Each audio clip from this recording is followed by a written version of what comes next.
Home and garden, how to install crown molding. Crown molding is a strip of ornate wood that you can paint or stain to match your room's decor. It adds elegance to the walls and is most commonly found in older homes. However, it can easily be added to newer homes as well. The most difficult part of installing crown molding is mitering the ends to the proper angle. A miter saw takes some of the guesswork out of this task. Instructions. Step 1. Measure the width of your crown molding. If the molding is less than 3 inches wide, nail it to the wall's top plates. If the molding is more than 3 inches wide, nail it to the wall studs.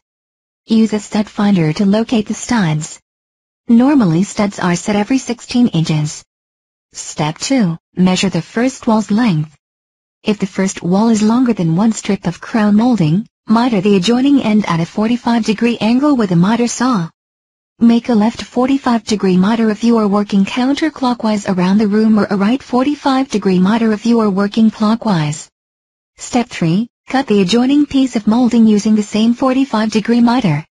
Lift the first piece of molding and position it in the ceiling corner.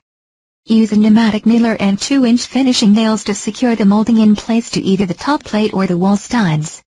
Step 4. Spread a thin layer of wood glue onto the second piece of the molding's mitered end. Lift the piece up to the ceiling and position the two pieces' mitered ends tightly together. Secure the second piece of molding in place with finishing nails. Step 5. Test an outside corner angle by holding a piece of scrap wood flat against the ceiling on one wall. Place a second piece of wood tight against the wall on the corner's other side, overlapping the first piece of wood. Trace the bottom board's two sides onto the top board. Remove the wood from the ceiling. On the top board, draw a line from the top of one line to the bottom of the other. Use a protractor to determine the angle of the connecting line. Step 6. Angle the miter saw's blade to the connecting line's angle. Bevel the ends of the two pieces of crown molding that come together at the corner. Step 7. Install crown molding on inside corners by first cutting a piece of molding straight across so it fits tightly in the corner. Bevel the end of a second piece of molding at a 45-degree angle so that when the molding is installed, the beveled end touches the front of the first piece of molding. Step 8. Color the molding's beveled end with a pencil. Cut off the overhanging beveled edge of the molding with a coping saw, following the molding profile. If done correctly, the second piece of molding's beveled end fits tightly against the first piece of molding's face. Nail the second piece of molding in place. Step 9. Continue installing molding around the room's perimeter. If the room is not a square, use a return piece at the end.